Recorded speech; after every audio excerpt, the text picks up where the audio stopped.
Thanks for choosing this free Anfield Index podcast. If you'd prefer to listen to this or any of our other shows without adverts, then now's the time to check out Anfield Index Pro. With AI Pro, you can supercharge your entire listening experience. You'll not only get all of our podcasts without the ads, but you'll have them far faster with our Quick Publish feature available exclusively for subscribers.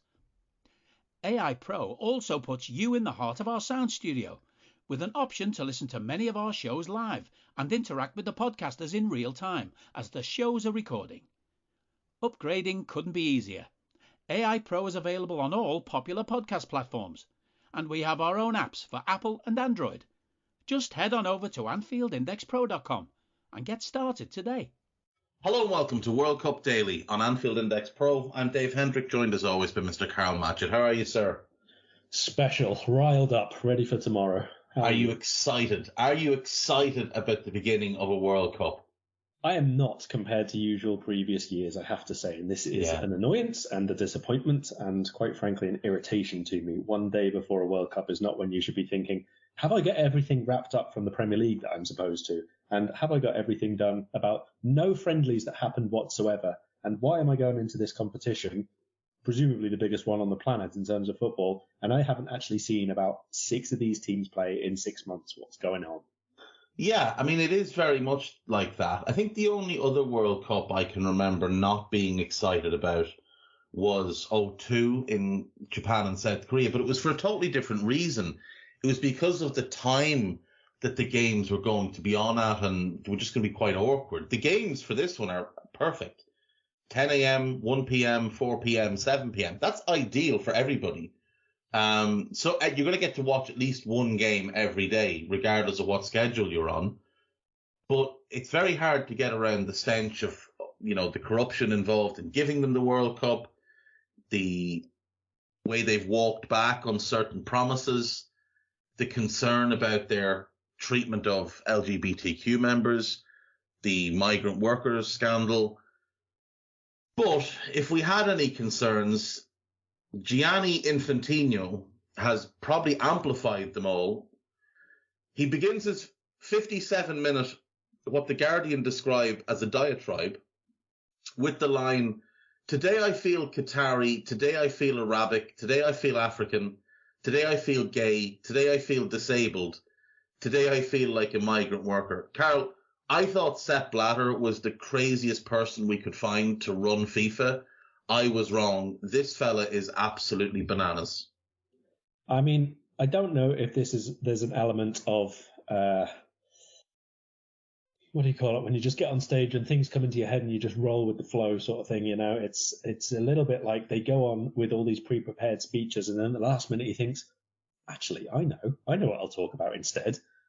There's no way that everybody at FIFA signed off on this. This is surely just Infantino's desire to take to the stage and become the centre of attention ahead of the game starting, and what he presumably feels is a way to band people together. I'm not sure it's quite going to have that impact.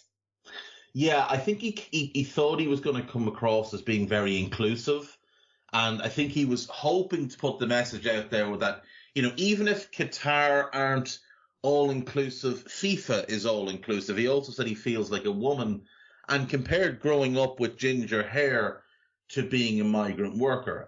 So he did definitely miss the mark on a couple of things. Look, this World Cup is going to happen. That's just what it is. We've all complained about it, but now we just have to accept the fact that it does start with Qatar versus Ecuador. Now, this is rather an underwhelming first match, Karl. And I want to know if you can explain to me why, after many years of it being a successful formula, why in 2006, running to this World Cup, it became the hosts playing in the first match rather than the holders playing in the first match. Because if it was the hosts playing in the first match, we'd be getting France versus Australia, which wouldn't be, I don't think, a hugely competitive game, but I certainly think it'd be more interesting to the general public than this. Yes, I think it would. I mean, I don't know, obviously, is the answer there, but I guess there's the wishing to be centre stage. Obviously, Qatar and all the host nations have their opening ceremony on the day before, so that'll be taking place obviously on the Saturday before the Sunday game. We know that probably as the tournament goes on, this time around the host nation are not likely to go far. So there's an element of, wanting their moment in the spotlight. This is what we've been working towards for the last decade or so in terms of being on the world stage at the World Cup. And this is our moment, and we are going to be front and center of everybody's view. There is unquestionably going to be an element of that involved. And I think that that's probably maybe more so now with the quality, let's say, of the footballing nation itself as such. This in itself, I don't think it's great, but I don't think it's the worst thing which could happen. There's got to be an opening game. I think it makes sense that it's either the hosts or the reigning champions, like you said. I think the bigger issue I have is, one, that they changed it up not that long ago, once it was already set, once the schedule was done, once everybody had started to make their plans. And two, every nation is going to get a day longer than Ecuador now, at least a day longer than Ecuador, to make plans and have training sessions and all the rest of it. And I don't say Ecuador and Qatar, because Qatar stopped their domestic league months ago so that the national team could get together and start their team bonding and everything else. So they've had absolutely ages. Ecuador are going to have one day fewer than everybody before their own opening game, which, from their perspective of getting through against the weakest nation in the group, is their most important game. Because Ecuador have a reasonable chance of getting through, of course, as at the very least the second place team behind Netherlands maybe. But they're now going to have one day fewer to prepare for what is their biggest game. Now, the rest of the tournament is also squashed together. Last World Cup, the previous World Cups, it was 5 days between group stage games. So that this year it's 4 days between group stage games. Again, with the one exception of the host nation. They're now going to get an extra day between their first and second games. And obviously Ecuador are as well. But they're not going to get that first game, that first opportunity against the weakest nation back. Yeah, that is very, very true. Like, it is substantial pressure on Ecuador, who, especially with the Sadio Mane injury, now have an even greater chance of progressing beyond this group. I think we all picked them to advance from the group when we did our predictions. And the news that Mane is out of the 3 games, I think we all thought he'd miss maybe 1 or 2. But the news that he's out of all 3 is an enormous blow to Senegal. You'd wonder if they're going to have enough attacking talent. They'll be strong in midfield, strong in defence. But, do they have a goal scorer now who's going to be able to give them a consistent chance? That's something they'll have to figure out. You mentioned Qatar and how they stopped their domestic league months ago. Their whole footballing organisation, from club level, academy level, whatever else, has entirely been focused on this moment for 12 years. And to their credit, they have invested significant amounts of money in a grassroots approach to the game, of finding the best talent they have. They've obviously also gone out and brought in players from other countries and nationalized them and made them Qatari players. Like, we're going to see a couple of non-Qatari born players feature for them in the World Cup. Roro, the right wing back, will be the predominant one, the most well-known one. But, forgetting the fact that it's very obvious why they got the World Cup, I do think they have taken it extremely seriously from a footballing point of view. Like, they're not just turning up to get battered. They want to put forward a good display of where they are as a footballing nation now. Yeah, I agree. And I think that that's most evident of all in the continuity that they've had in terms of the coaching setup. This wasn't something that they just changed their mind on 2 years ago or a year ago and said, we need someone bigger. We need a better name. We need a more prominent head coach at the helm. The guy who's in charge is Felipe Sanchez, who was a Barcelona youth coach. He moved to Qatar like a decade ago, nearly. Maybe not far. No, in fact, longer than that, a lot longer than that, because he was at the Aspire Academy beforehand. But he's been involved with the Qatar international setup for around a decade. And he has progressed through from I think it was the under-18s he was in charge of first. He was with the 21s, and he took over the senior side way back before the last World Cup, which obviously they didn't qualify for. But he did take them to the Asian Cup title in 2019, that would have been. And then they had the Copa America that they took part in, which was used more as a measure of where they were and how much further they had to go rather than anything they were judging him by. So I think it's quite important in that regard that they've not tried to basically run and make themselves just throw the money at it from a name point of view. They have tried to grow the sport in terms of the grassroots academies setups that they have there, the very large centre that they use as a training base for all the promising young players coming through. Obviously, the infrastructure in terms of the stadiums had to have a lot of work done for it. Not that that's necessarily impacted on the quality of football, but again, it shows that they are putting a setup in place to still have football beyond this World Cup. Now, not all of the stadiums are going to remain. Not all the parts of stadiums are going to remain. Some of the upper tiers from the stadiums, for example, are going to be taken out after the World Cup, sent elsewhere to be used in other projects. But the point remains that they obviously have tried to focus on a gradual and consistent improvement from a footballing perspective. Yeah, for sure. And I mean, you look at the records since Sanchez took over. He's been senior manager since 2017, like you said, 86 games, 46 wins, 16 draws, 24 defeats. So around 53.5% of a win ratio, which, given the country he's in charge of, is very, very impressive. It looks like you're right. He joined the Aspire Academy in 2006. So he's 16 years in Qatar. And in fairness to them, the establishment of that Aspire Academy was the first big step for them in terms of, building towards the development of sport. It's not just a footballing academy, it's an athletics academy as well. They took part in that 2019 Copa America. They were in a group with Colombia, Argentina, and Paraguay. They did finish bottom, but they weren't embarrassed. They drew 2-2 with Paraguay, lost 1-0 to a very good Colombia team, and lost 2-0 to Argentina. No shame in that at all. They won the Asian Cup in 2019 as well. They beat Japan 3-1 in the final. That's very impressive. And then they went to the CONCACAF Gold Cup and got to the semi-final, which, again, is an impressive result for them.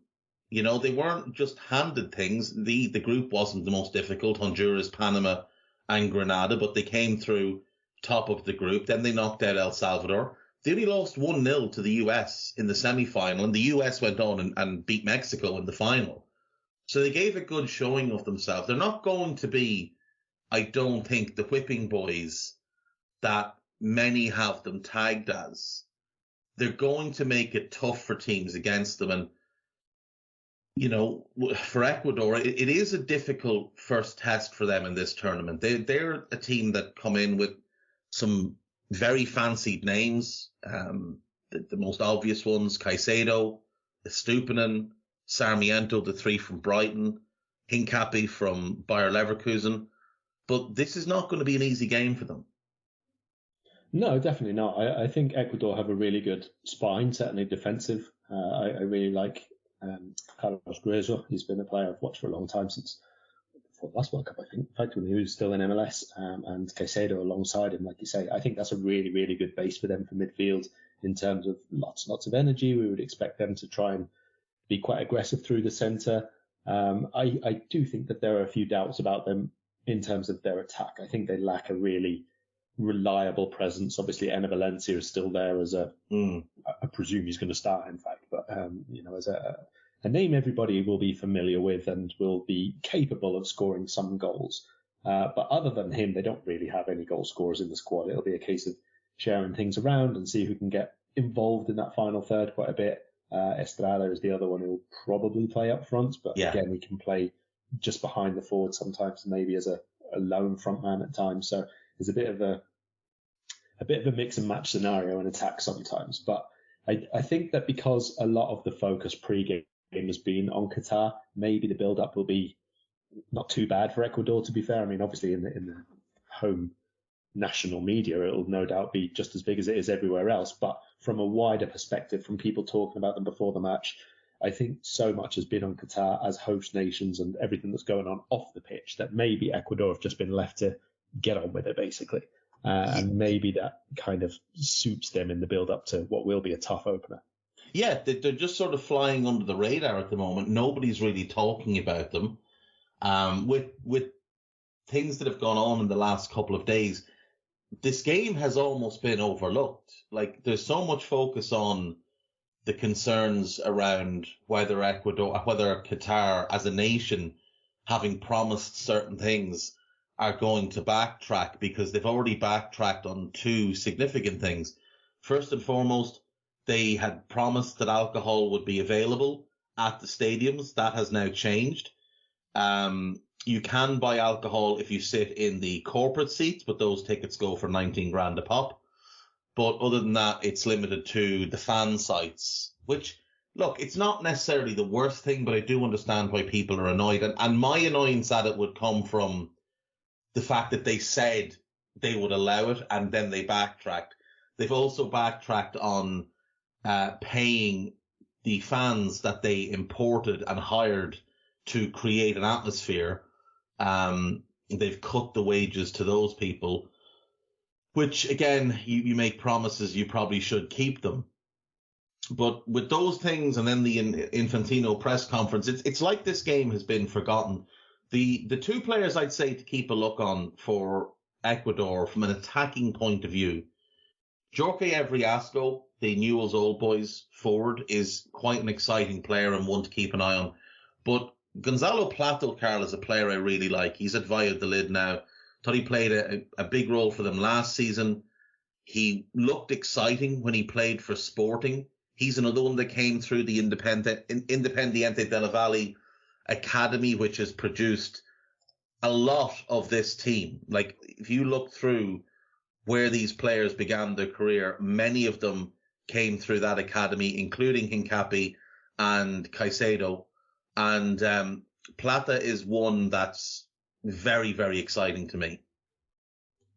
Yeah, I think Plata's maybe one of the ones who is maybe slightly more likely to start if they play 4-3-3 instead of a 4-4-2, which obviously means, presumably, again, Valencia leads the line and then they don't go with Preciado. So even if it's an in-game change rather than starting with one of them, I think they do have good wider second line attacking players. Decent pace ball carrying is obviously really, really good with quite a few of these. That's the type of style that they tend to have. I think Riasco is kind of the same. And Kevin Rodriguez, I've only seen him a couple of times, a couple of clips, even not even full matches. But again, he looks a similar type of player who's like quite bustly, quite decent at taking the ball past players, and will just give them an extra sort of transitional sort of attack, another way of getting past what we presume will be quite a tight-knit defence.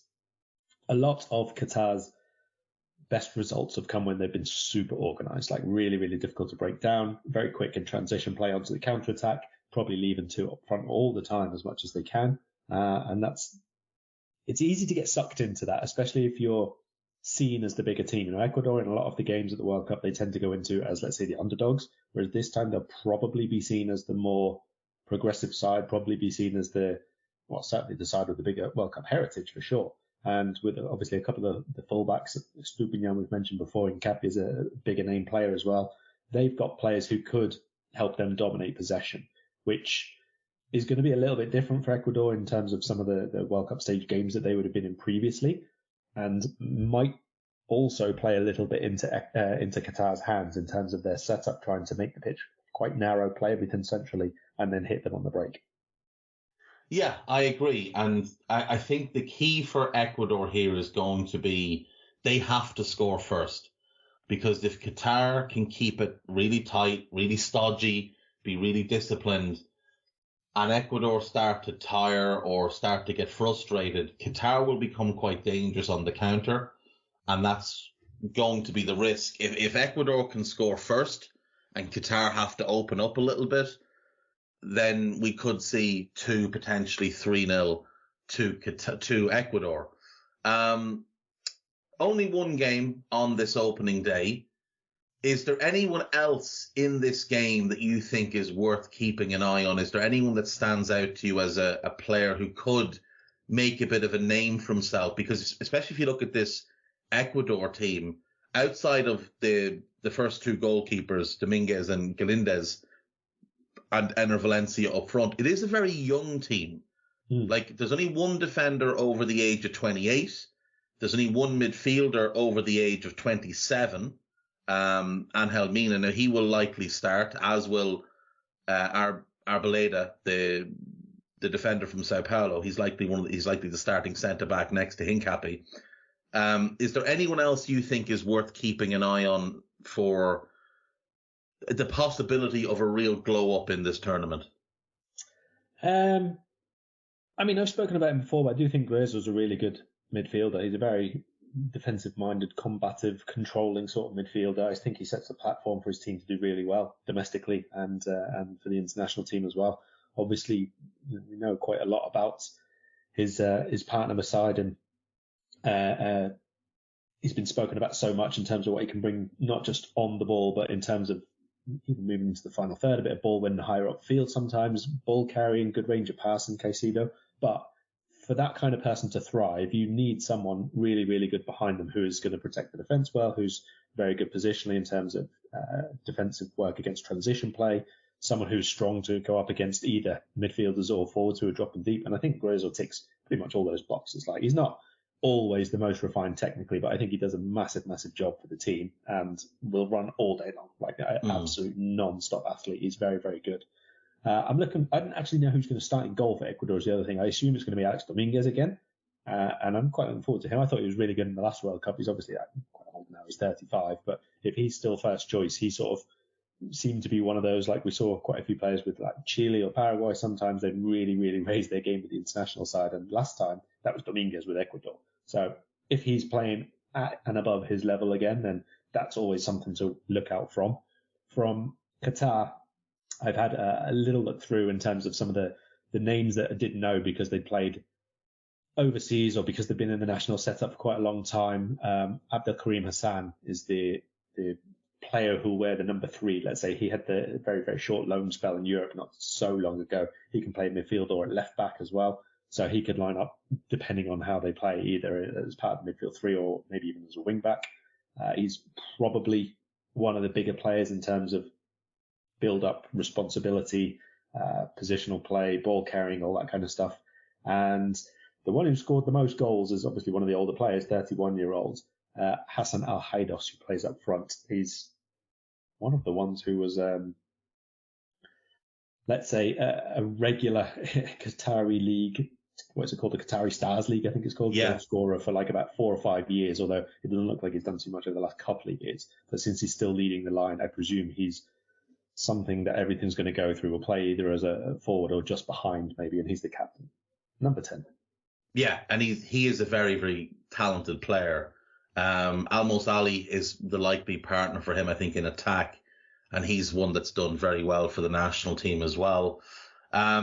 10 of this Qatari squad of 26 are actually players born outside of Qatar. I wonder if that's the most of any team at this tournament. I suspect it probably is. 2 players I wanted to get your opinion on quickly. One of them's likely to be the backup left back, Diego Palacios, and then Jose Cifuentes. I saw both of them play in the MLS Cup final, which, as if anyone watched it, was one of the most mental games in the history of football. Philadelphia Union finding ways, new and exciting ways to bottle a football match on multiple occasions. But those two, Cifuentes in particular, in midfield, they impressed me in that game. Yeah, Cifuentes looks really handy player, to be honest. Been at LAFC for quite a while now. 2 seasons I think he's had there, something like that. So he could be something very, very good, especially, again, if they go to the 4-3-3 instead, so use a couple of those wider forwards instead of playing 2 bigger guys up front. I think he's probably one of the ones who comes in alongside Gruezo and Caicedo. So definitely could see quite a lot of him. And one of the younger players as well. You mentioned it's quite a young squad overall. I think he's one of the more important ones who's sort of come into the setup on a really regular basis now. It's quite a good regeneration of Ecuador, which sometimes, especially in the South American sides, you see them stay with the same team for a long time, and when they have to finally ease them out, they struggle. But Ecuador seem to have managed that quite nicely at the moment. They do. They've done a very, very good job. And I didn't actually realize there's 3 players in this squad who are at LAFC. Yegson Mendes, he didn't play in the MLS Cup final from memory. I don't even think he was on the bench, but he's another one to maybe keep an eye on because he's playing at a decent level. Right, give me a prediction then for this first game before we wrap up. I am going to go for actually quite a slow-paced and narrow, tight game. I'm going to go for a 1-0 Ecuador. I would like it to be a bit more open than that. And like you said, an early goal could make all the difference, but I'm going to play it safe on this one. I'm going to go 2-1 Ecuador. I think they get the first goal, Qatar open up, and maybe Ecuador get a second. I do think the Qataris can get a goal because I think they've got a couple of good attacking players. The 2 we mentioned. Mohamed Muntari is a decent player as well. So, I'll go 2-1 to Ecuador. And right, that is our first show. That is going to be the format of this show. We're going to try and do it a tight half hour or a little bit less every day through the tournament. Most days it'll be myself and Karl. Some days it'll be me and Guy. Some days it'll be Guy and Karl. And we'll try and have this every single day for you through this tournament. And, it should be fun. I'm looking forward to it, Karl. Yeah, it should be decent. I do hope that the football, especially after the first couple of games, and then, you've got 4 matches every day, that'll start taking a bit more viewing time, let's say, and a bit more precedence over, hopefully, off-field stuff, and we don't get too much nonsense of that. And for other World Cup coverage, make sure you follow Karl on Twitter, @KarlMatchit, and read his work on The Independent, because it will be very, very good. Not to give him too much of a big head, but he's quite good at what he does. Right, we'll see you next time. Bye-bye. We hope you enjoyed listening to this Anfield Index show. Please be sure to subscribe to our channel so future podcasts find their way to your device automatically. There's nothing quite like fan engagement, and we'd love to know what you think of anything discussed on this show. The best way to get in touch is over on our free Discord community, where both podcasters and listeners debate the hottest LFC topics 24/7. Sign up free now at AnfieldIndex.com/Discord. You won't regret it. You can also follow us on Twitter @AnfieldIndex and find us on Facebook by searching for Anfield Index. Oh, and before you go, we'd love it if you could leave us a 5-star review on your favourite podcast app. It only takes a couple of seconds, and it means the world to the people who create these free shows.